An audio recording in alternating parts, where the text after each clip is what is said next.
வணக்கம் மற்றும் ஒரு ஆரோக்கியம் நிகழ்ச்சியூடாக இணைந்திருக்கின்றோம். ஆரோக்கியம் என்ற வார்த்தை இப்போதெல்லாம் எங்களுக்கு ஒரு சிம்ம சொப்பனம் போன்று இருக்கின்றது.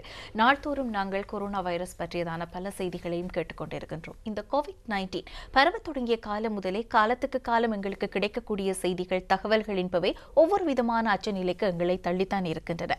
ஆனால் இப்போது இந்த காலகட்டத்தை பார்க்கின்ற போது, குறிப்பாக இந்த கோவிட்-19 மூன்றாவது அலையின் தாக்கத்தில் இலங்கையர்கள் நாங்கள் இருக்கின்ற போது எங்களுக்கு அநேகமான விடயங்கள் பரிச்சயமாகிவிட்டது என்றாலும் கூட பாதிக்கப்பட்டவர்களில் 2 கர்ப்பிணி தாய்மார் இறந்தார்கள் என்ற செய்தி சற்று உலகளாவிய ரீதியில், அது மாத்திரமல்லாமல் எங்களை பொறுத்தவரையில் கூட ஒரு அதிர்ச்சியை ஏற்படுத்துகின்ற தகவலாகத்தான் இருந்தது. கர்ப்பிணி தாய்மார் இறக்கின்றது என்பதை கேட்கக்கூடிய ஒரு துர்ப்பாக்கிய நிலை எங்களுக்கு ஏற்பட்டிருக்கின்றது என்பதை ஒட்டி.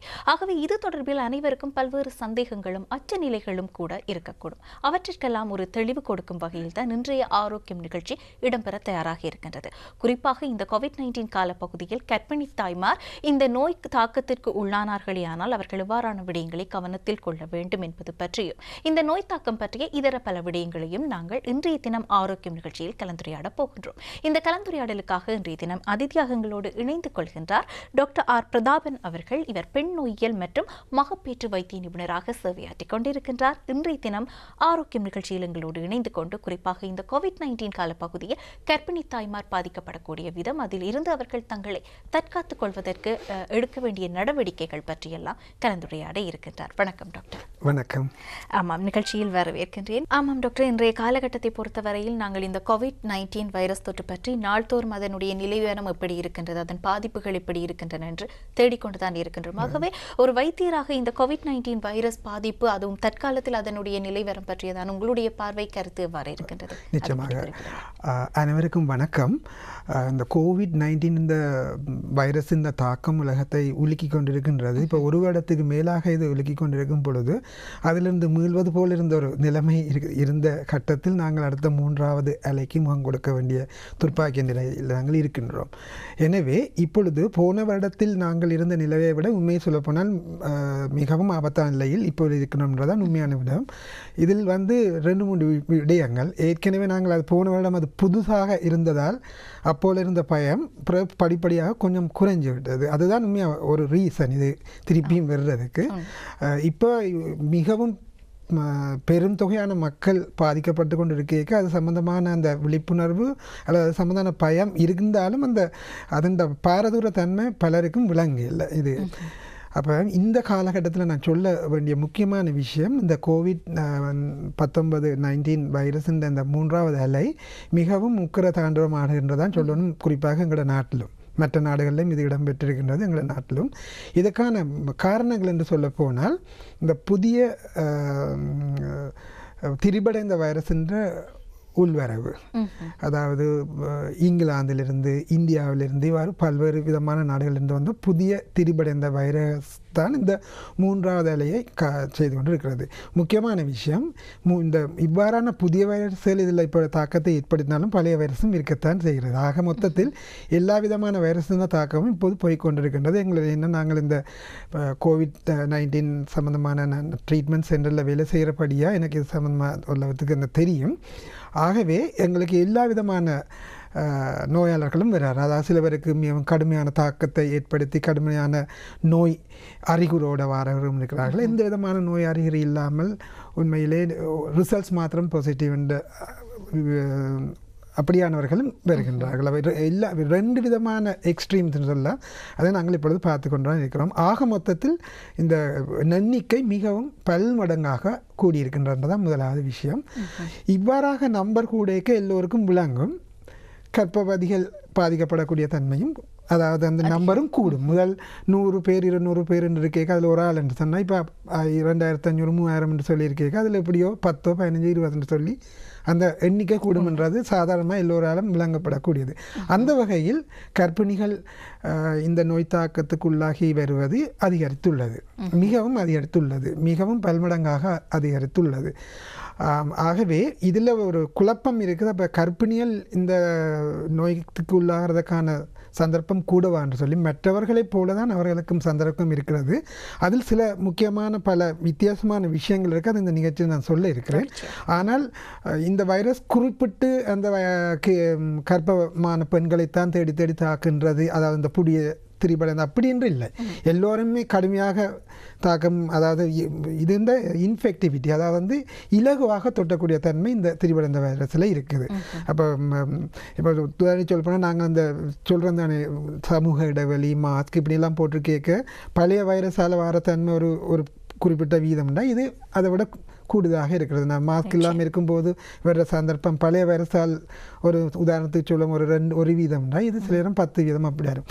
ஆகவே இது தொற்று தன்மை கூடுதலாக இருக்கிறாக. அதே நேரத்தில் இவ்வாறாக இந்த புதிய வைரஸ் வந்து தாக்கத்தையும் கொஞ்சம் அதிகமாக செய்கிறது. அதுதான் 2வது விஷயம். ஆகவே கூடிய நம்பர்கள், அதாவது எண்ணிக்கையானவர்களை நாங்கள் பார்க்கின்றோம். இந்த தாக்கத்தால் கூடிய அதாவது வந்து நோயால் கூடுதலாக பாதிக்கப்பட்டவர்களையும் இப்பொழுது பார்த்து கொண்டிருக்கிறோம். அவ்வாறாக வரைக்க எல்லோருக்குமே விளங்கும் இதில் இறக்கின்ற சந்தர்ப்பமும் கூடும். நீங்கள் முந்தின இது பார்க்க 300-400 பேர் இருக்க ஒரு ஆள், சிலர் 1 கிழமைக்கு 2 பேர் இருந்தால் இப்போ ஒரு நாளைக்கு 15-20 பேர் இறக்குற தன்மையை அடைந்துடலாம். அப்போ அதில் உங்களுக்கு விளங்கும் வீதம் கூடிக்கொண்டு போகுது. இவ்வாறாக கர்ப்பிணிகள் அதுகளும் போகும்போது இதில் எங்களுக்கு வேறு பிரச்சனையும் இருக்குது. அதாவது வந்து கர்ப்பிணி ஒரு ஆள் இந்த அந்த வைரஸ் தாக்கத்துக்கு உள்ளானாம் பிறகு அதில் நாங்கள் அதை மாற்றுவதற்காக ட்ரீட் பண்ணுற வேளையில் எங்களுக்கு சேலஞ்சுன்னு சொல்லுவாங்க. அதாவது வந்து அதை செய்ய எங்களுக்கு பல பிரச்சனை சவால்களை எதிர்நோக்க வேண்டிய இது. அதை செய்கின்ற பரிசோதனைகளாக இருக்கலாம், அல்லது அதுக்கு கொடுக்கின்ற மருத்துவமாக இருக்கலாம், எல்லாவற்றையும் மற்ற நோயாளிக்கு செய்கிற மாதிரி செய்யலாம். அப்போ இவ்வாறு செய்யும்போது அந்த ஒரு பிரச்சனை இருக்குது. மற்றது தாயவனருடைய வயிற்றிலே குழந்தையும் இருக்கின்றது. அப்போ அதையும் அதே வேளை இந்த கர்ப்பத்தால் உடல் மாற்றங்கள் இருக்குது கர்ப்பவதி. அப்போ நாங்கள் செய்கிற மருத்துவங்களில் வேறு பிரச்சனைகளும் வரலாம். இவ்வாறாக கர்ப்பிணி ஒருவர் இந்த தொட்டுக்குள்ளாகும் போது அந்த ட்ரீட்மெண்ட்லையும் எங்களுக்கு பிரச்சனை. இவ்வாறான போராட்டங்கள் மத்தியில் தான் அந்த 2 கர்ப்பவதிகள் இறக்க வேண்டிய ஒரு சந்தர்ப்பம் துர்பாக்கியமாக ஏற்பட அது எங்களுடைய கையில் இல்லை. கொழும்பில் ஒரு வைத்தியசாலையில் தான் இருந்தவர் இறக்க வேண்டிய ஒரு சந்தர்ப்பம் வந்தது. அதாவது வந்து ஒரு கட்டம் தாண்டி நாம் பிறகு எங்களால் எதுவுமே செய்ய இயலாதுன்றதான் அந்த விஷயம். நீங்கள் பல இந்த பிரமுறைகள் இந்த இறப்புகள் சம்மந்தமாக பார்த்திருப்பீர்கள், அதிலேயே உங்களுக்கு விளங்கி இருக்கும். இது எப்போவுமே 100% எங்களுக்கு காப்பாற்றலாம் என்ற ஒரு இது இல்லை. ஆகவே தான் நாங்கள் திரும்பி இந்த நிகழ்ச்சியின் பல்வேறு சந்தர்ப்பத்தில் நான் கூற விரும்புகிற விடயம் ப்ரிவென்ஷன், அதாவது தடுக்கிறதான் இதில் நாங்கள் இருந்து தப்புறதுக்கு ஒரே ஒரு வழி. தொற்றினாம் பிறகு நாங்களுக்கு என்ன நடக்கும்ன்றதுக்கு ஒரு நிச்சயமான ஒரு இது முடிவு இல்லை என்றதான் இந்த விஷயம். நிச்சயமாக பரவுகின்ற, அதாவது தொற்று பரவுகின்ற வேகம் அதிகமாக இருக்கின்றது, அதேவேளை அதன் தாக்கமும் அபரிமிதமாக இருக்கின்றது என்கின்ற போது தற்காப்பு எவ்வளவு தூரம் அவசியம் என்பதை குறிப்பிட்டிருந்தீர்கள். இருந்த போதிலும் இந்த குறிப்பிட்ட காலகட்டங்களில் இந்த வைரஸ் என்ற வார்த்தையே எங்களுக்கு ஒரு அச்சமான வார்த்தையாக மாறி இருக்கின்றது. அவ்வாறு இந்த வைரஸ் அல்லது பாக்டீரியா இவ்வாறான வார்த்தைகள் எங்களுக்கு நன்கு பரிச்சயமானவை. இவை கொரோனாவுக்கு முன்பிருந்தே எங்களுக்கு தெரிந்தவையாக இருந்தாலும் கூட இந்த COVID-19 என்கின்ற இந்த கொரோனா வைரஸ் பற்றி பேசுகின்ற போதுதான் நாங்கள் அதிகமாக இதை பற்றி பரிச்சயப்படுத்திக் கொள்கின்றோம். ஆகவே எங்களுக்கு இந்த பாக்டீரியா, வைரஸ் இவை போன்ற வார்த்தை பிரயோகங்களுக்கு இடையில் இருக்கக்கூடிய வித்தியாசம் என்ன, இவை இரண்டுக்கும் இடையில் இருக்கக்கூடிய வித்தியாசம், அதனுடைய தொழிற்பாட்டு தன்மை எப்படியானவை, அதை பற்றி எங்களுக்கு சரியாக புரிந்துணர்வு இல்லை என்று தான் சொல்ல வேண்டும் பாமர மக்களுக்கு. ஆகவே அதை பற்றிய விளக்கத்தை எங்களோடு பகிர்ந்து கொள்ளுங்கள். நிச்சயமாக இன்றைய நிகழ்ச்சியில் இந்த COVID-19 இந்த தாக்கத்தை பற்றி பிரத்யேகமாக கதைக்க நாம் வந்த பொழுதும், அதுவும் குறிப்பாக கர்ப்பிணிகள் சம்பந்தமாக வந்த பொழுதும் இதை விட அந்த அடிப்படை விஷயங்கள் எங்களுக்கு தெரிந்தால் இதுக்கு சம்பந்தமான அறிவு எங்களுக்கு ஓரளவுக்கு வரும். அப்பொழுது நாங்கள் சொல்லுகின்ற விடயங்கள், அதாவது இப்படி செய் அப்படி செய்கின்றது ஏன் என்பதை விளங்கி செய்வார்கள். விளங்காமல் மாஸ்கை போடுன்னு சொன்னால் போடுகிறார்கள். ஏன்னா அது சம்பந்தமான இது தெரியாது, பெரிய விளக்கம் இல்லை. இப்போ இந்த விளக்கங்கள் உள்ளது, அடிப்படை விளக்கங்கள் தெரிந்தால் அது கொஞ்சம் இன்னும் ஒரு தூண்டுதலாக இருக்கும், அல்லது என்ன ஒரு மேலதிகமான ஒரு தூண்டுதலாக இருக்கும்ன்றதுக்கான தான் இதை சொல்லுவோம் என்று யோசிச்சினான். அதாவது வந்து இந்த நுண்ணுயிர்கள் சம்பந்தமானது. இப்போ அடிப்படையான ஒரு உயிரினங்கள் என்று சொல்லி பார்க்க ஒரு கல உயிரினம், அதாவது 1 செல் ஆர்கானிசம், மற்றது மல்டி செல் ஆர்கானிசம், அதாவது கலங்களை கொண்ட இதுன்னு சொல்லி அதான் அடிப்படையானது. அப்போ ஒரு செல், அதாவது ஒரு கல ஆர்கானிசம், அதாவது நுண்ணுயிரினம் போல அது பாக்டீரியா. பல கலங்களுடைய உயிரினம் என்னும்போது அது எதுவாக மனிதன், மிருகம், தாவரம் இவ்வாறாக மிச்சம் எல்லாமே பல விதமான கலங்களை கொண்டு உருவான உயிரினங்கள். வைரஸ் வந்து ஒரு உயிரினம் இல்லை. அதான் இங்கே ஒரு விஷயம். வைரஸ் வந்து உண்மையாக என்ன சொல்ல போனால் அது ஒரு ஜெனட்டிக் மெட்டீரியல், அதாவது இவ்வாறான விடயங்களை செய்யணுமென்ற அந்த இன்ஃபர்மேஷனை கொண்டு இருக்கின்ற ஒரு புரதம் என்ற ஒரு இதால் சூழப்பட்ட ஒரு அமைப்பு. இது தனித்து இதால் எதுவுமே செய்ய முடியாது. அது ஒரு விஷயம். பாக்டீரியா வந்து ஒரு உயிரினம், நான் சொன்னேன். அதில் எல்லா விதமான கலங்களுக்குள்ளே இருக்கிற எல்லா இதுவும் இருக்குது. அது ஒரு உயிரியாக தொழிற்படும். வைரஸ் வந்து உயிர் இல்லாதது. அதுக்கு வாழ்வதற்கு ஒரு ஒரு ஒரு ஒரு கலமோ அல்லது உயிர் வேணும். தனித்து விட்டால் அது அதால் இருக்க முடியாது. குறிப்பிட்ட ஒரு நேரத்துக்கு இருக்கும். அதான் நாங்கள் அந்த கதைக்கிற அந்த காட்டில் இவ்வளோ நேரம் இருக்கும் அப்படின்னு சொல்லி இதுகள் இருக்கும், இது நேரத்துக்கு இருக்காது. அப்போ இதை இன்னும் ஒரு சிம்பிளாக சொல்கிறேன்னு சொன்னால், இப்போ ஒரு பென் டிரைவில் வந்து நாங்கள் யூஎஸ்பி டிரைவில் பாட்டு MP3 நாங்கள் சேவ் பண்ணி இருக்கிறோம்னா அதை நீங்கள் வைரஸாக யோசிக்கணும். அதில் பாட்டு இருந்தாலும் அது பாடாது. அது லேப்டாப்லேயோ ஒரு கம்ப்யூட்டரில் போட்டு அந்த அதுக்குரிய சேர்க்க தான் அது வேலை செய்யுது. அப்போ அது மாதிரி தான் அந்த பென் டிரைவ் மாதிரி தான். அது வெளியால் இருந்தால் அது ஒரு அதுக்கு ஒன்றும் இல்லை. இப்படியான ஒரு வைரஸ் தான் இந்த ஆட்டம் காட்டுன்றதான் இங்கே முக்கியமான விஷயம். இவ்வாறான சிம்பிளான ஒரு விஷயமாக அதை நான் சொன்னாலும் இந்த தன்மையாலேயே அது இந்த ஆட்டங்கள் மிகவும் பயங்கரமாக உள்ளே இருக்கும்தான் இருக்குது. நீங்கள் இந்த வீடியோ இருக்கா நான் பார்த்தீங்கன்னு சொன்னால் இதில் பார்க்குறீங்க, இந்த நீல கலரில் இருக்கிறது பாக்டீரியா, ஒரு செல் பாக்டீரியா. அதில் கலத்துக்குள்ளே செல்வோல்ன்றது கலச்சுவர், சைட்டோபிளாசம்ன்ற அதுக்குள்ளே உள்ளடக்கம், ரைபோசோம், இவ்வாறாக அதுடைய அமைப்பாக இருக்கிறது. ஒவ்வொரு ஷேப்பில் இது இருக்குன்னு நீங்கள் பார்த்தீங்கன்னா. ஆனால் நாங்கள் வைரஸ் என்று சொல்லி எடுக்க இந்த பாக்டீரியா விட எவ்வளவோ சிறியாது. அது ஒரு ஷேப்பில் இருக்கு. ஆனால் இது ஒன்று உயிரினம் இல்லை. இதில் வந்து ஒரு உள்ளுக்குள்ளே அந்த நிறமூர்த்தத்துக்குரிய, அதாவது அந்த தகவல் இருக்குது. அதை சுற்றி இப்படி புரோட்டீன் இருக்கிறது. இந்த DNA அல்லது RNA என்று சொல்லப்படுறதான் உள்ளுக்கே இருக்கும். அதை சுற்றி ஒரு புரோட்டீன் செல். இந்த சாதாரண அடிப்படை செல்லில் இருக்கிற இதில் ஒன்றும் இல்லை. இவ்வாறாக இருக்கின்ற இந்த வைரஸ் இதில் வந்து அந்த சுற்றி வர இருக்கிற புரோட்டீனில் ஒவ்வொரு விதமான புரோட்டீன் இருக்கும். அந்த அவையெல்லாம் பல்வேறு தொழில்களை செய்கின்றது. இந்த பாக்டீரியா வந்து தானாகவே அதாவது வந்து ரெண்டாக போகலாம். அது எங்கேயும் வெளியிலே உயிர் வாழும். அதாவது நீங்கள் லேப்டாப்லேயோ அல்லது எங்கேயோ எங்கேயிலே உயிர் வாழக்கூடியது. ஆனால் வைரஸ் அப்படி என்று இல்லை.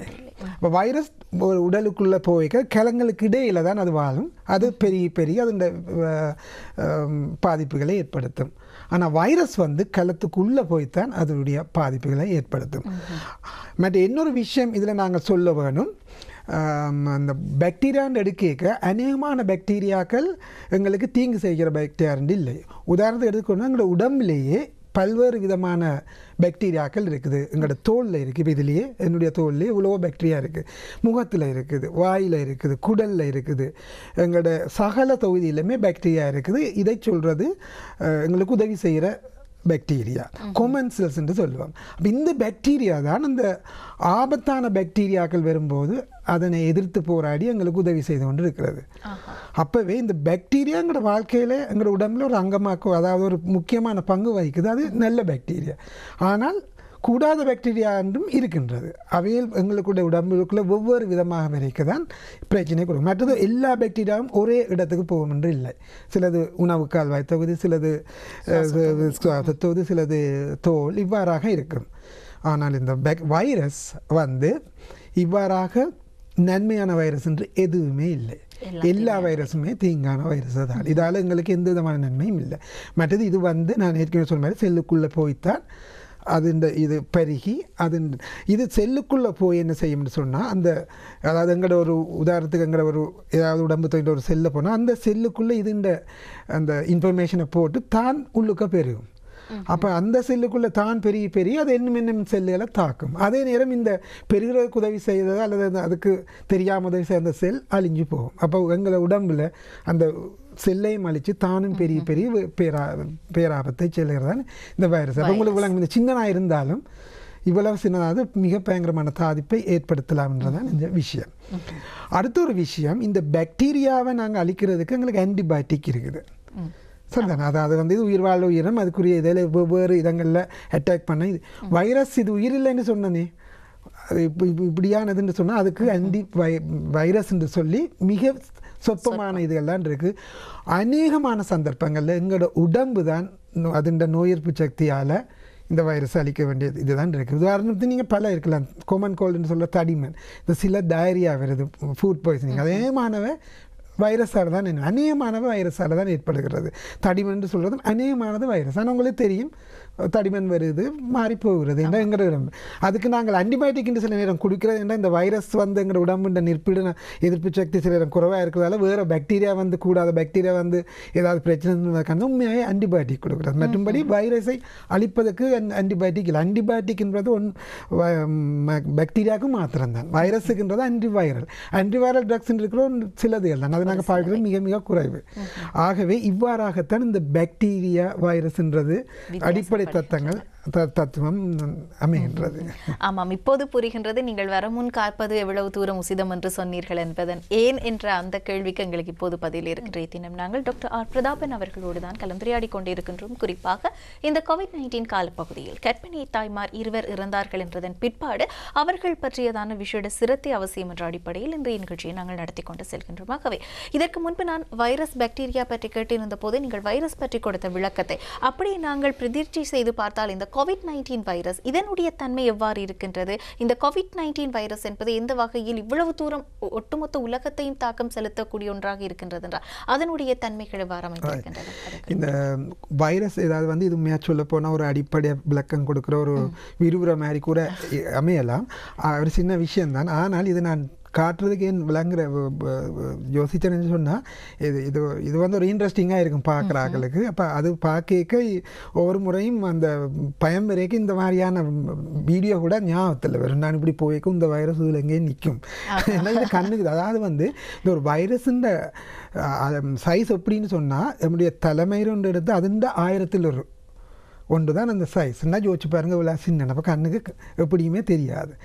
ரைட். அப்போ இந்த பேசிக்காக இந்த COVID-19 வைரஸ் எப்படின்னா எங்களுக்கு ஒரு எண்ணம் பெறும் இது ஏதோ மெட்ட வைரஸ்லையும் பார்க்க மிக பயங்கரமான ஏதோ ஒரு அமைப்பாக இருக்கும் அப்படின்று இல்லை. இது மெட்ட வைரஸ்களை போல அடிப்படையாக இருக்கிற சில விஷயங்களை தான் கொண்டிருக்கு. இந்த வீடியோவில் நீங்கள் பாருங்க.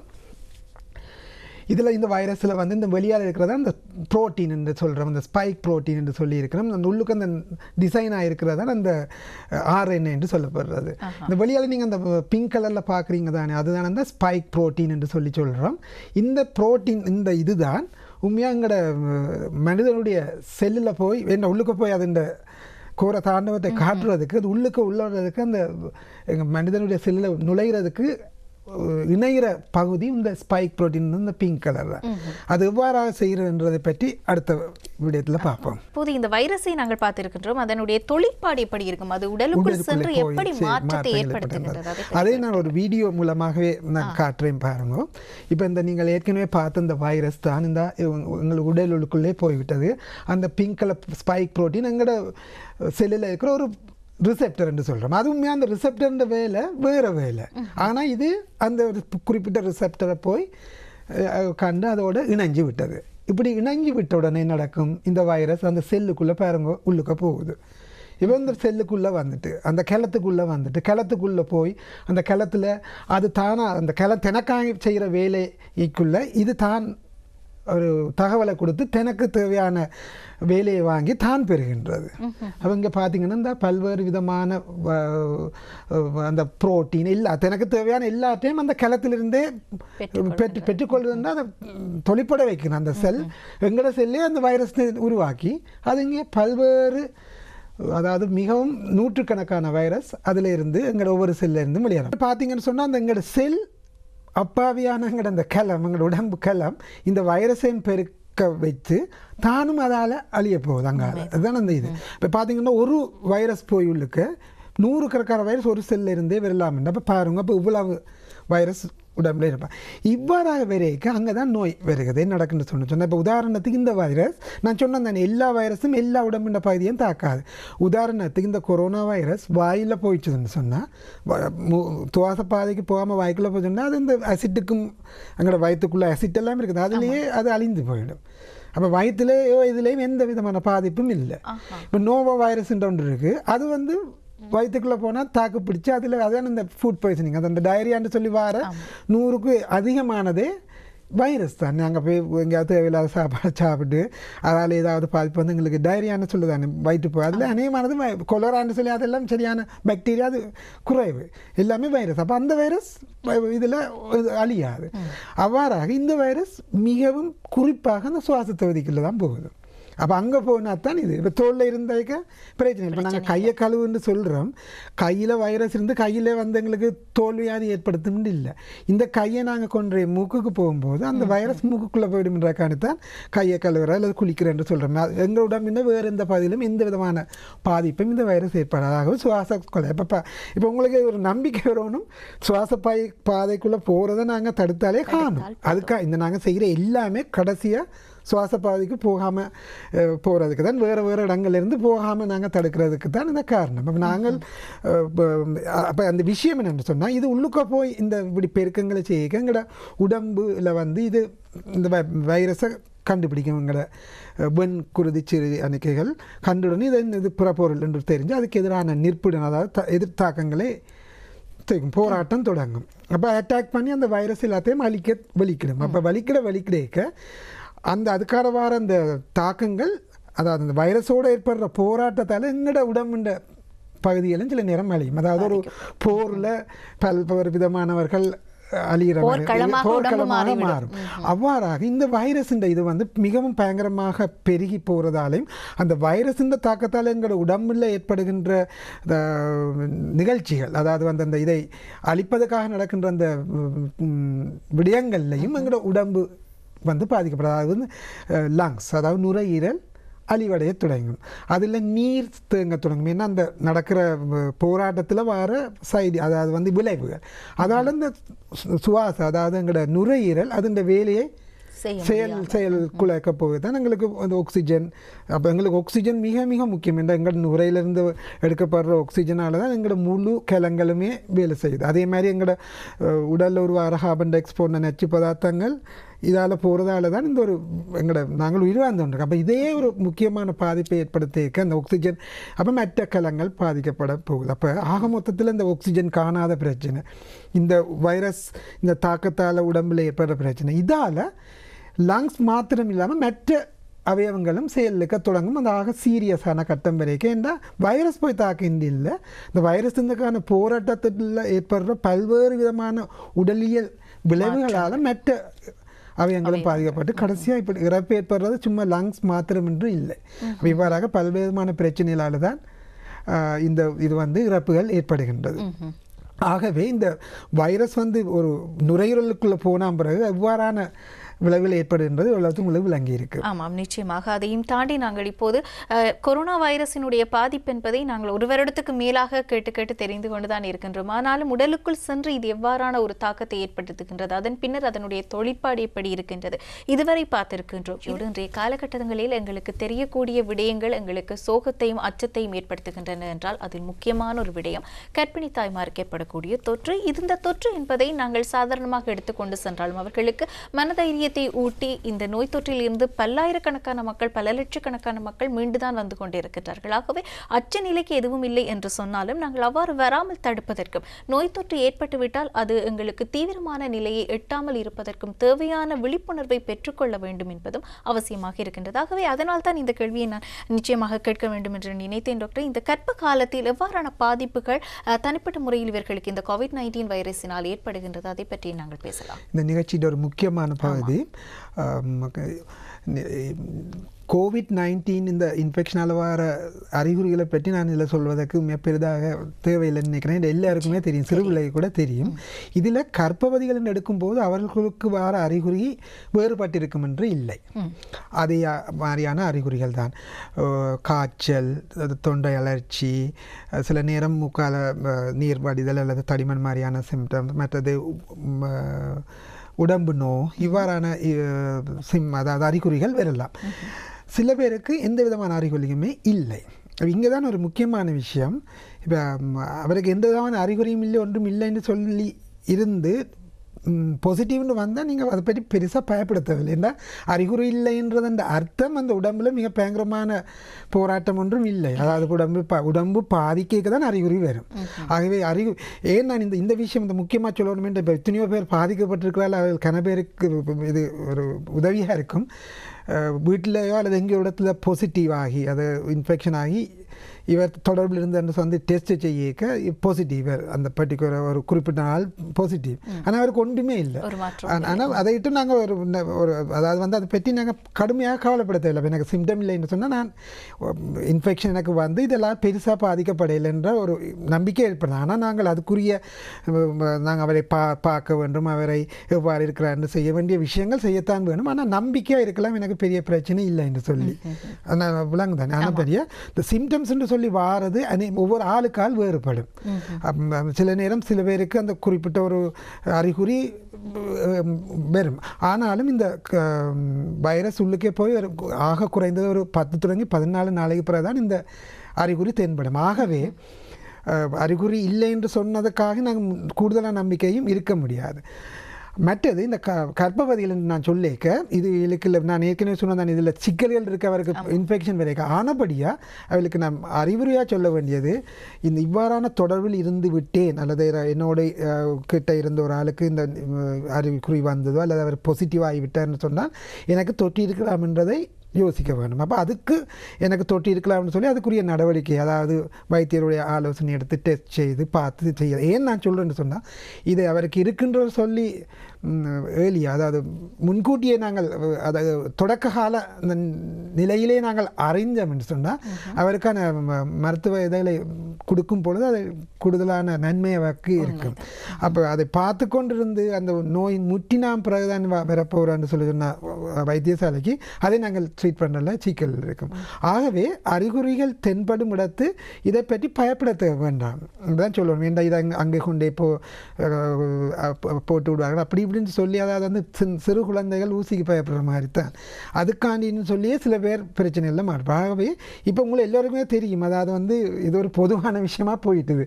அதுவே பயப்படாமல் அந்த டெஸ்ட்டை நீங்கள் நாடுவது செய்து அது உறுதிப்படுத்த அதுக்குரிய அது வைத்தியராகிய நாங்கள் அறிவுரை செய்வோம். சில நேரம் இப்போ போகிற போக்கில் சில நேரம் நாங்கள் சொல்லக்கூடும் வீட்டிலே இருங்கோ, பிரச்சனை வந்தால் மாத்திரம் வைத்தியசாலை வாங்க, ஏன்னா அவ்வாறாக எண்ணிக்கை கூடிக்கொண்டு போகுது. அப்போ நாங்கள் உரிய நடவடிக்கைகள் அந்தந்த காலத்துக்கு ஏற்படுத்த மாதிரி, அதாவது சுகாதார அமைச்சுடைய வழி நடத்தலுக்கு ஏற மாதிரி நாங்கள் சொல்லுவோம். உங்களுடைய பணி உங்களுக்கு தெரிஞ்சது ஒரு சந்தேகம் இருந்தால் அதுக்குரிய டெஸ்ட்டை செய்து தெரியப்படுத்துகிறதான் உங்களுடைய பணி. மற்றது வந்து இது நான் ஏற்கனவே தொடக்கத்தில் சொன்ன மாதிரி தான், இவ்வாறாக கர்ப்பிணிகளை தாக்கும் பொழுது அவர்கள் வயதில் குழந்தையும் இருக்குது, உடலியல் பல வித்தியாசமான மாற்றங்கள்னு சொல்கிற கர்ப்ப காலத்தில் ஏற்படுற உடலியல் மாற்றங்கள் நினைக்க இந்த அந்த குறிப்பிட்ட கிருமி, அதாவது COVID-19 தாக்கம் கூடுதலாக இருக்கும் என்று சொல்லி இல்லை, அதாவது கர்ப்பிணியில் கூடுதலாக தாக்கும் மிகவும் பாரதூரமான விலை அப்படின்ட்டு இல்லை. ஆனால் நாங்கள் அவர்களை கூடிய உடலில் இருக்கின்ற மாற்றங்கள் காரணமாக சில நேரம் எங்களுக்கு வேறு பிரச்சனை, அதாவது வந்து இப்போ நான் சொன்னேன் தானே இந்த லங்ஸில் பிரச்சனை இது என்று சொல்லி நாங்கள் சொல்லலாம். சில நேரம் அவர்களுக்கு அந்த நுரையீரலை விட்டு வேறு பிரச்சனைகளும் வரக்கூடும். ஏன்னா இந்த போராட்டங்களுக்கு நடக்கும்போது இந்த கர்ப்பவதிகள் இந்த உடம்பில் வேறு வேறு மாற்றங்களும் ஏற்கனவே இருக்கின்றபடியால் பிரச்சனை வரும். அது நேரம் பிள்ளையை அதாவது எதிர்மறையாக தாக்கக்கூடும். அதாவது இந்த கிருமி அந்த வைரஸ் போய் பிள்ளையை தாக்கம் இல்லை, அந்த உடம்பில் ஏற்படுற மாற்றங்கள் அந்த எப்படியோ அந்த பிள்ளை அதில் தான் தங்கி இருக்கு அம்மா ஒரு தாயவன். ஆகவே அந்த பிள்ளையும் பாதிக்கப்படலாம்ன்றது இருக்கு. மற்றது இன்னொரு விஷயம், இந்த வைரஸ் வந்து அம்மா அதாவது ஒரு தாய் கர்ப்பிணிக்கு உள்ளுக்கு போய் தாக்கும்போது நான் சொன்னேன் லங்ஸ் அது இரத்தத்துக்கால் போய் தொப்புள் கொடிக்கால் போய் குழந்தையை தாக்கம் என்று இது வரைக்கும் கண்டறியப்படவில்லை. அப்போ நாங்கள் மொத்தத்தில் நாங்கள் இந்த தாக்கப்பட்ட பெண்ணுக்கு குழந்தை பிரசவிக்கும் போது செக் பண்ணியிருப்பேன். நான் வேலை செய்கிற ஹோமாகம ஹாஸ்பிட்டல் எடுத்து அங்கே நாங்கள் செக் பண்ண அநேகமான பிள்ளைகளை வரைக்குமே பிறந்த உடனே இந்த தொட்டு இல்லை. ஆனால் அந்த பிள்ளை பிறகு தொட்டு வரலாம். ஆனால் அதை பற்றியும் பெருசாக செய்வேன். நான் அந்த நிகழ்ச்சியின் கடைசியில் அந்த பாலூட்டல் சம்பந்தமான ஒரு செய்ய அதை சொல்கிறேன். ஆகவே இந்த குழந்தைக்கு நேரடியாக போகும் என்று சொல்லி இல்லை. மற்றது இந்த இவ்வாறான பிரச்சனை வந்து மிக நோய் முற்றும் போது நாங்கள் எக்ஸ்ரே எடுக்க வேணும். அதாவது அந்த லங்ஸ், அதாவது நுரையீரல் சம்மந்தமான பார்க்குறதுக்கு எக்ஸ்ரே, சிடி ஸ்கேன்னு சொல்லி இவை எல்லாமே சாதாரணமாக கர்ப்பகாலத்தில் செய்யக்கூடாதவை, அதாவது செய்ய தவிர்க்க வேண்டியவை. என்ன சிறு பாதிப்புகள் ஏற்படலாம். ஆனால் அதெல்லாம் செய்ய வேண்டிய ஒரு சந்தர்ப்பம் வருகிறது. இதை விட்டு பெருசாக பயப்பட வேண்டாம். அதனால் பின்னாம் பெரிய அதாவது பெரிய பாதிப்பு இல்லை, அதை எதுக்கும் அது நல்லது இல்லைன்னு சொல்லி நாங்கள் தவிர்ப்பது எல்லாம் செய்ய வேண்டியது. மற்றது நான் சொன்னேன் தானே, அந்த ஆன்டிபயோட்டிக் கொடுக்குறோம்டேன் அந்த வைரஸை தாக்க இல்லை, அந்த வைரஸ் இந்த தாக்கத்தோட வேறு பாக்டீரியாவோ வேறு பிரச்சனை வரைக்கும் அந்த எல்லா அந்த ஆன்டிபயோட்டிக்கும் நாங்கள் கொடுக்க இயலாது. அதாவது அது கொடுக்க பிள்ளைக்கு சில எதுவும் கூட அவ்வாறான சேலஞ்சஸ் என்று சொல்கிற சவால்களை நாங்கள் எதிர்க்க வருகிறோம்.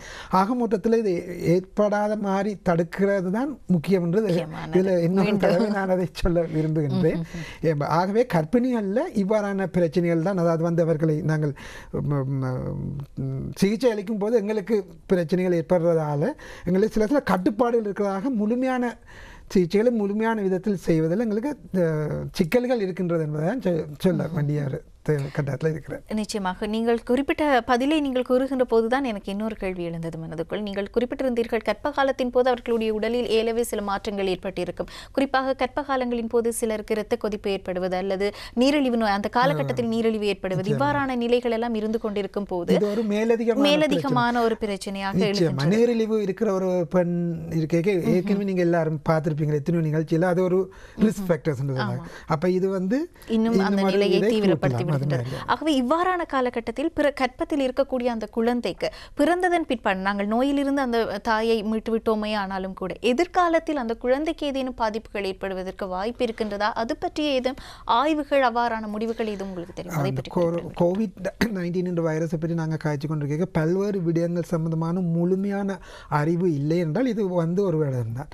இது சம்பந்தமான ஆராய்ச்சிகள் போய்கொண்டிருக்கிறது. அதாவது டெஸ்ட், அதாவது வேக்சின் சம்பந்தமாக எடுத்தாலோ அல்லது பல்வேறு விதமான விடயங்கள் பற்றி கதை கேட்க எங்களுக்கு இந்த ஆராய்ச்சிகளில் வந்து முடிவுகள் ஒரு வருட ஆராய்ச்சிகள் தான் இருக்குது. இவ்வாறாக பார்க்கும் பொழுது இதுவரைக்கும் இது குழந்தையில் உடனடியாக பாதிப்பை, நான் தொப்புள் கொடியால் போய் பாதிக்கின்றது சம்பந்தமான எந்த விதமான இது விடயங்களும் எங்களுக்கு தெரிய வரவில்லை.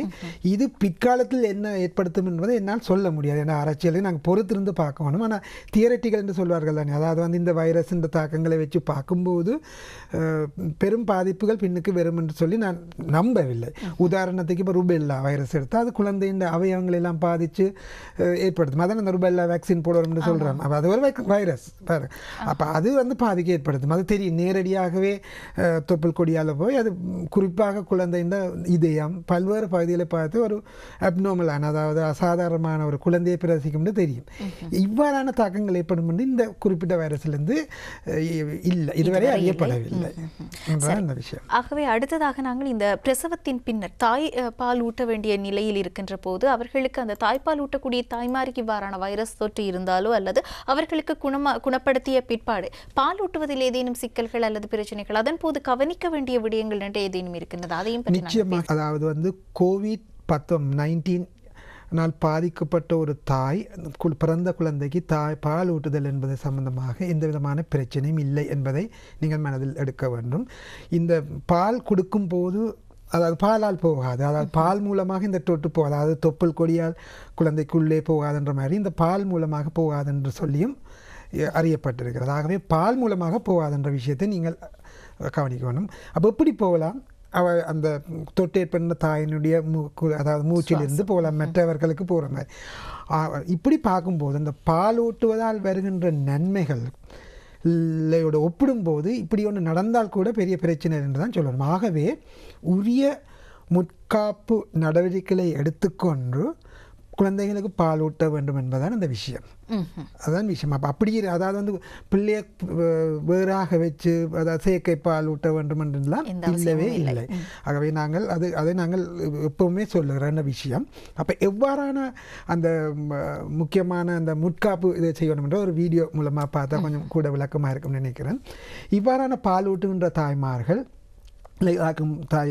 பால் ஊட்டும் போது அவர்கள் எப்பொழுதுமே முகக்கவசம் அணிந்திருக்கணும். அது இருமும் போது அந்த ஒரு டிஷ்யூ அதை வச்சிருந்து அந்த டிஷ்யூவை அப்படி பாவித்த பிறகு அதை வீசி எறிய வேணும். கை எப்பொழுதும் சுத்தம் செய்து எப்பொழுதும் அதாவது அந்த மற்ற நேரங்கள் சொல்லுகின்ற அதே விஷயங்கள், ஆனால் பால் ஊட்டம் முன்பு இதை கவனிக்க வேணும். இவ்வாறாக இருமும் போது அந்த டிஷ்யூவை நாங்கள் வேறையாக போட்டுட்டு பிறகு அந்த கையை சானிடைசர் மூலமாக கழுவி போட்டு தான் போக வேண்டும். இவ்வாறு முற்காப்பு நடவடிக்கையை எடுத்து எல்லாம் செய்தான் பிறகு பால் கொடுக்கும்போது அந்த மிகவும் குறைவான சந்தர்ப்பத்தில் அதே மாதிரி அந்த குழந்தை பாவிக்கின்ற விளையாட்டுப் பொருட்கள் அவற்றையும் நாங்கள் இவ்வாறாக சானிடைசர் மூலமாக நாங்கள் சுத்தப்படுத்தி கொடுக்கும்போது அந்த தாக்கங்கள் குறையும். ஆக மொத்தத்தில் நாங்கள் இந்த பொதுவான இடங்களில் நாங்கள் செய்கின்ற அதே முற்காப்பு நடவடிக்கைகள் இந்த பால் கொடுக்கின்ற சந்தர்ப்பங்களில் அல்லது இந்த குழந்தையோடு நாங்கள் ஈடுபட்டிருக்கின்ற சந்தர்ப்பங்களில் செய்யும் பொழுது அந்த குழந்தைக்கு போடுவதை நாங்கள் இவ்வாறு தடுக்கலாம். மற்ற இன்னொரு விஷயம், இந்த தாய் இந்த பிறப்பதற்கு 2-3 நாளைக்கு முன்னுக்கு இந்த இன்ஃபெக்ஷன் வந்தால் தான் அவர்களுக்கு இந்த தொற்றலாம். இந்த தாய் ஏற்கனவே தொற்று ஏற்படுத்தி அதிலிருந்து 3 அல்லது கடைசி பகுதியில் தொற்றும்போது அவருடைய உடம்புல எதிர்ப்பு சக்தி அந்த தாயினுடைய மூச்சிலே வைரஸ் போகிற தன்மை சரியாக குறைந்துவிடும். உண்மையை சொல்ல போனால் நாங்கள் எங்களோட ஹோமகம வைத்தியசாலையில் இது தொற்று ஏற்பட்டு நாங்கள் அந்த தாயை நாங்கள் விடுதியிலிருந்து நாங்கள் விடுவிக்கும் பொழுது 14வது நாளில் போகின்ற ஒரு தாய் வீட்டுக்குள் போய் சாதாரணவர்கள் அந்த ஒரு திண்டத்தகாதவள் மாதிரி இருக்க தேவையில்லை. ஏன்னா அவளுடைய உடம்பிலிருந்து எல்லாமே போய் அவளுடைய மூச்சிலே வைரஸ் இருந்து மற்றோட தொட்டக்கூடிய தன்மை மிக மிக குறைவின்றபடி அவர் சாதாரண ஒரு மாதிரியே இருக்கலாம். ஆனால் நாங்கள் மறந்துவிட முடியாது, மாஸ்க் போட்டு அதாவது முன்னெச்சரிக்கையான நடவடிக்கைகள் செய்யத்தான் வேண்டும். வீட்டில் இருக்கும் பொழுதும் எப்படியும் ஒரு தொற்றால் ஏற்பட்ட அளவில் கொஞ்சம் பாதுகாப்பாக இருக்க வேண்டும். குறைந்தது இன்னும் ஒரு 2 கிழமை அல்லது 3 கிழமை முடியும் வரை.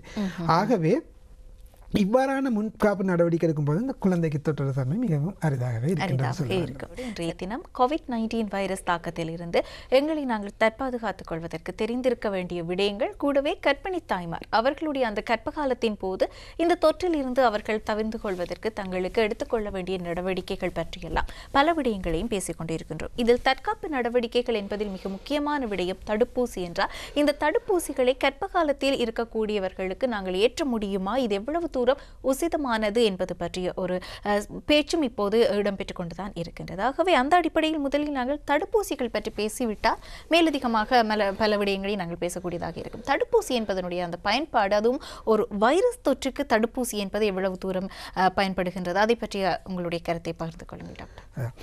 இந்த முதலில் நான் தொடக்கத்தில் சொன்னதுதான், வைரஸ் நோய் என்று வரும்போது வைரஸுக்குரிய மருந்து ஆன்டிவைரல் என்று போட்டு பாவித்து நாங்கள் அதை நிப்பாற்றுன்றது மிகவும் சில வியாதிகளுக்கு தான் இருக்கின்றது. பல வியாதிகளுக்கு எங்களுடைய உடம்பு தான் நோய் எதிர்ப்பு சக்தி மூலமாக அளிக்கணும் என்று சொன்னான். அப்போ இந்த வேக்சின் என்றால் என்னென்று சொல்லி முதலாவது தெரியும். இந்த வேக்சின் என்ற என்னென்று சொன்னால், இந்த குறிப்பிட்ட வைரஸ் எங்களோட உடம்புக்குள்ளே வர முன்னுக்கு அந்த வைரஸுக்கு அளிக்கிறக்குரிய எதிரிகள், அதைத்தான் புறப்பொருள் எதிரிகள் என்று சொல்கிற ஆன்டிபாடிஸை நாங்கள் தயார் நிலையில் வச்சிருக்கிறதுக்கு தான் இந்த வேக்சின். அதாவது இப்போ என்ன எடுத்துக்கொண்டா, எனக்கு இது தொட்டி இல்லை, நான் வேக்சினை போட்டு வைக்க இந்த வேக்சின் மூலமாக இந்த உடம்பில் அல்லது இந்த இரத்தத்தில் அந்த வைரஸை தாக்குவதற்குரிய படைகள் தயாராக இருக்கிறது. அப்போ உண்மையாகவே எனக்கு வைரஸ் வந்தால் ஏற்கனவே நான் ப்ரிப்பேர் பண்ணி அது தாக்கி நாங்கள் இந்த பிறகுதான் அதை அதாவது முன்னெச்சரிக்கையாகவோ அல்லது முன்னேற்பாடாக எங்களோட உடல் இருக்கும். வைரஸ் வரைக்கும் அதை அட்டாக் பண்ணி அந்த வைரஸ் பழகி பெருக முன்னுக்கே கொஞ்சம் பேரையே அழித்து விட்டால் முடிஞ்சது. அதுதான் இந்த வேக்சின் அடிப்படை தத்துவம். அப்போ இந்த எங்களோட உடம்புல எப்படி புறப்பொருள் எதிரியை உருவாக்குறதுன்றதான் அந்த வேக்சினில் இருக்கிற விஷயம். வேக்சின் பலவிதமான வேக்சின் இருக்குது. அப்போ அந்த வைரஸை சில நேரம் வீக்காக்கி அல்லது அதை இறந்த வைரஸை அதில் வேக்சினில் இருக்கும். அப்போ அந்த வைரஸ் உண்மையாக எங்கள் உடம்புக்குள்ளே போய்க்கல தாக்கத்தை ஏற்படுத்தாது. ஆனால் எங்கள் உடம்பு அந்த இறந்த வைரஸை கண்டவுடன் அதை பார்த்தவுடன் இது வைரஸ் வந்து விட்டேன்னு எண்ணி அந்த புறப்பொருள் எதிரை உருவாக்கும். அப்போ தான் அது ஒரு டைப் வேக்சின். என்னென்ன சிலமான டைப் வேக்சின் இருக்குது. அந்த வைரஸ் நான் சொன்ன அந்த காட்டின முதல் படம், அதில் அந்த பிங்க் கலரில் இருக்கிற ஸ்பைக் ப்ரோட்டீன் என்று சொன்னேன்.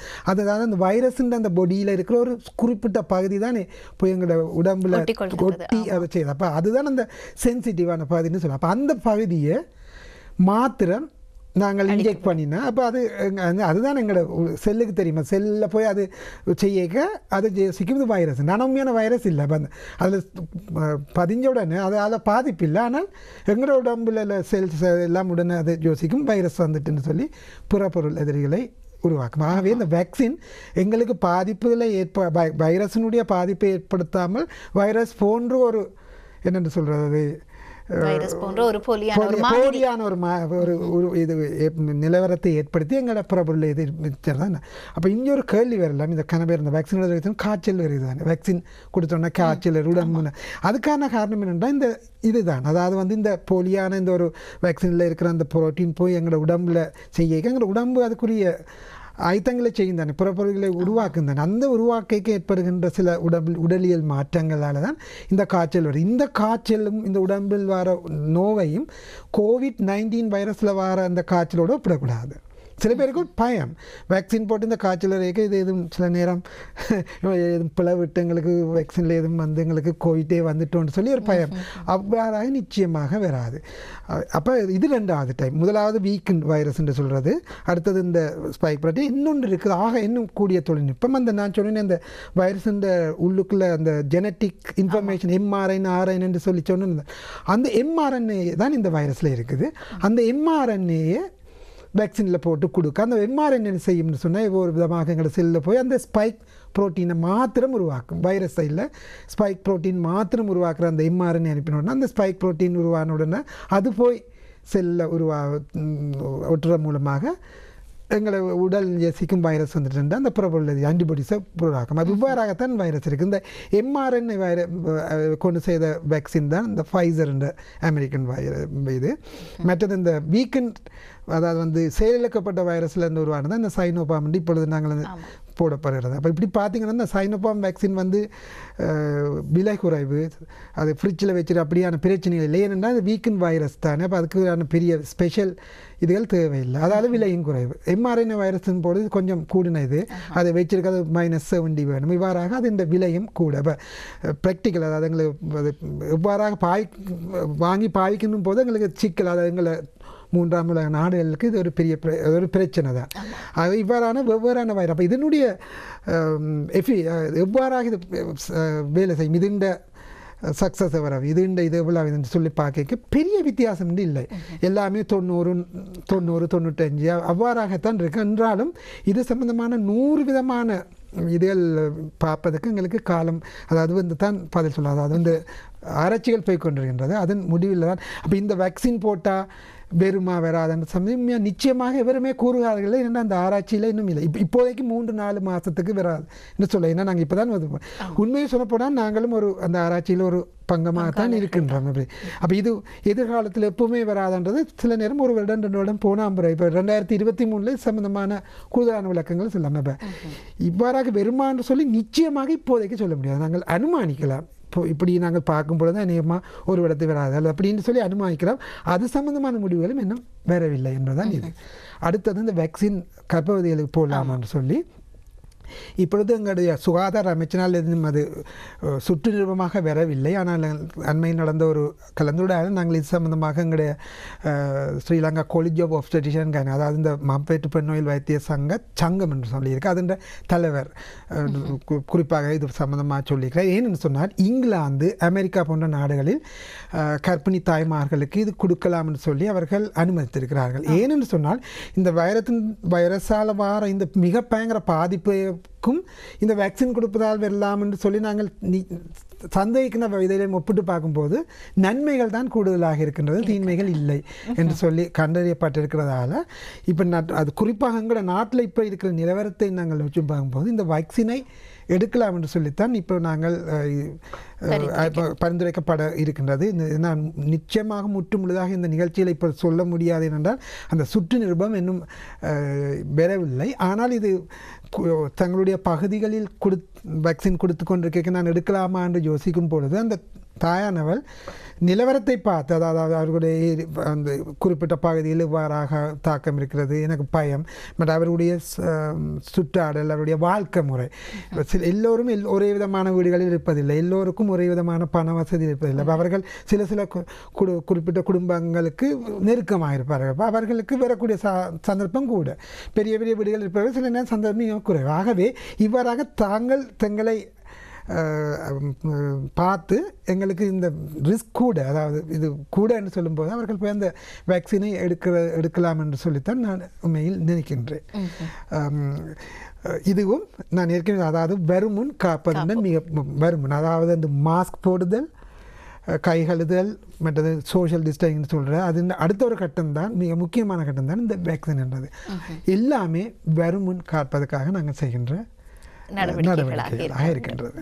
தடுப்பூசியாகட்டும் அல்லது ஏனைய சுகாதார பழக்க வழக்கங்களாகட்டும் இவற்றை நாங்கள் மீண்டும் மீண்டும் வலியுறுத்தி கொண்டிருக்கின்றோம் என்றால் அதை வரமுன் காப்போம் என்ற தத்துவத்தின் அடிப்படையில் தான் நாங்கள் மேற்கொள்கின்றோம் என்றாலும், ஒரு வைத்தியராக இந்த கர்ப்பகாலத்தின் போதும் சரி ஏனையவர்களுக்கும் சரி இந்த கொரோனா வைரஸ் தொற்றிலிருந்து தங்களை அவர்கள் பாதுகாத்துக் கொள்ள வேண்டுமானால் கடைபிடிக்க வேண்டிய அல்லது நாங்கள் அச்சப்படாமல் ஒரு வாழ்க்கையை சுமூகமாக கொண்டு செல்வதற்கு ஏதுவான அந்த நடத்தைகள் என்னென்னவாக இருக்க முடியும், அதை பற்றி நீங்கள் பொதுவாக அனைவருக்கும் பொருத்தமான விடயங்களாக எல்லாம் சொல்வீர்கள் டாக்டர், அதை பற்றி குறிப்பிடுங்க. நிச்சயமாக இந்த நிகழ்ச்சியில் நான் இந்த மிக அடிப்படை தத்துவங்களை விளக்கினதுக்கான நோக்கமே இதுதான். முகக்கவசம் அலைகிறது. அதுலேயும் ஒரு சின்ன ஒரு விஷயம், இந்த முகக்கவசத்தின் இந்த அதில் எப்படி முகக்கவசம் இப்படி துணி மாதிரி இருந்தாலும் அதுலேயும் ஓட்டை இருக்குது தானே, அதாவது அந்த துவாரங்கள் இருக்குது. உண்மையை சொன்ன போனால் அந்த துவாரம் இந்த வைரஸ் என்னையும் பார்க்க பெருசு. உண்மையை சொன்ன போனால் தனி வைரஸ் அதுக்கெல்லாம் போட போயிடும். அப்போ நீங்கள் கேட்கலாம் எப்படி அப்போ இந்த மாஸ்க் வேலை செய்யுது, ஏனென்று அந்த வைரஸ் தனியாக போகாது. நாங்கள் கதைக்கும் போது எங்களோட துணிக்கைகளோடு சேர்ந்து தான் போகும். அதாவது துணிக்கைகள், அதாவது சுட்டப்பட்ட நீர்க்குமிழிகள் அல்லது நீர்க்குமிழிகள் போன துணிக்கைகள், அந்த துணிக்கைகள் வந்து இதில் ஸ்டக் ஆகி ஆகவே இப்போது அதே நேரத்தில் இந்த இப்படியாக மாஸ்க் போட்டிருக்கேன், மாஸ்க் இல்லாமல் இருக்க இந்த வைரஸ் இவ்வளோ தூரத்துக்கு போகும்னா மாஸ்க் போட்டிருக்கேன் 100 விதம் இல்லை, சில நேரம் இதோடையே போய்விடும். அது போய் கீழே விழுந்து சொன்னால் அது விரும்பி வரதை நான் சொன்னேன், அது இறந்து விடும், அது பிறகு திருப்பி எங்களில் ஊர்ந்து வராது. ஆகவே இந்த மாஸ்க் முகக்கவசம்ன்றது மிக மிக முக்கியமான ஒரு விஷயம். முதலாவது. அடுத்தது வந்து நான் சொன்னேன் தானே, இந்த இது சுவாச பைக்கில் போகுது. அப்போ அந்த சுவாச பைக்கில் எவ்வாறு விதமாக போகலாம்னா கையில் ஒட்டுப்பட்டிருக்கேன், கையில் பாதிப்பு, கையில் நாங்கள் எவ்வாறாக போகும்போது அப்போ நாங்கள் அடிக்கடி இந்த இப்படி மூக்கை தொடுவதை தவிர்க்க வேண்டும். எனினும் நாங்கள் கையை சுத்தப்படுத்துதல், அது இந்த ஒரு தொட்டும் பொழுது அது வழியால் போகும்போது அடிக்கடி, அதாவது எங்களால் எப்போவுமே யோசிச்சு செய்யலாது, அது ஒரு பழக்கத்துக்கு நாங்கள் கொண்டு வரணும். நாங்கள் வெளியால் இருக்கும்போது அடிக்கடி சானிடைசர் போகிறது செய்யதை நான் தொட்டதுக்காண்டி தான் செய்யணும் இல்லை, ஏன்னா தொட்டிருப்பேன் சில மாதிரி, ஏன்னா நாங்கள் அவ்வளவு நாங்கள் மனதை வச்சு கொண்டு இருக்க மாட்டாவே ஒரு பழக்கத்துக்கு கொண்டு வரணும். அது அடுத்தது வந்து நாங்கள் இந்த இப்போ அதாவது வந்து முக்கியமாக அரசாங்கம்னு சொல்லுவது தான், வீட்டை விட்டு இப்போ வெளிக்கிட வேண்டாம், அப்படி தேவை வந்து போனால் அதாவது டிஸ்டன்ஸ் 1 மீட்டரோ 2 மீட்டர் இடைவெளியை நாங்கள் பேணி ஏழுமான அளவுக்கு அதை பேணி பாதுகாக்கிறது முக்கியமான விடயமாக இருக்குது. இந்த சிம்பிளான இந்த விஷயங்கள் தான், இதை விட பெரிதாக இல்லை. உண்மையாக சொல்ல போனால் எங்களுக்கு தான் கணக்கு இருக்குது. அது நாங்கள் நோயாளி இருக்க அது கவசம் எழுதால் இப்படி செய்தால் இவ்வளோ பெரிய பெரிய விஷயம் இருக்குது. சாதாரண பொதுமக்களுக்கு இந்த தான்.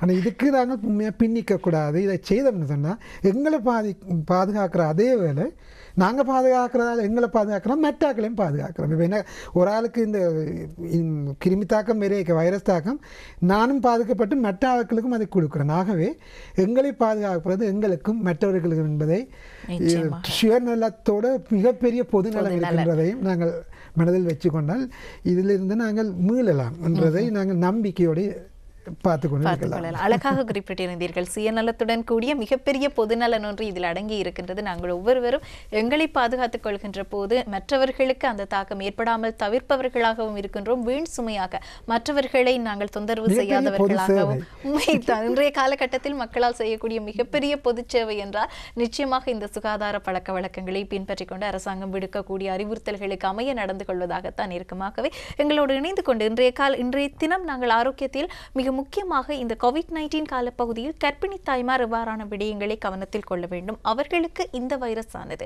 எப்படியான பாதிப்பை ஏற்படுத்துகின்றது, அதில் இருந்து அவர்கள் தங்களை தற்காத்துக் கொள்ள எப்படியான நடவடிக்கைகளை மேற்கொள்ள வேண்டும், இதை பற்றி பேசுவதாகத்தான் நாங்கள் ஆரம்பித்திருந்தோம். இருந்தாலும் கூட எங்களுக்கு அடிப்படையிலேயே வைரஸ் என்றால் என்ன என்ற அந்த புரிதலில் இருந்து நாங்கள் முகக்கவசம் அணிவதனூடாக அதை எவ்வாறு நாங்கள் தவிர்த்துக் கொள்கின்றோம் என்பது வரை ஒரு எளிமையான அழகான யதார்த்தபூர்வமான ஒரு விளக்கத்தோடு இன்றைய நிகழ்ச்சி எங்களுக்கு நகர்ந்திருக்கின்றதாகவே இந்த நிகழ்ச்சியில் எங்களோடு இணைந்து கொண்டிருந்தார் டாக்டர் ஆர் பிரதாபன் அவர்கள். இவர் பெண் நோயியல் மற்றும் மகப்பேற்று சத்திர சிகிச்சை நிபுணராக சேவையாற்றிக் கொண்டிருக்கின்றார். ஆகவே எங்களோடு இன்றைய தினம் இணைந்து கொண்டமைக்காகவும் இந்த விளக்கங்களுக்காகவும் நாங்கள் வைத்திருக்க நன்றிகளை தெரிவித்தாக வேண்டும்.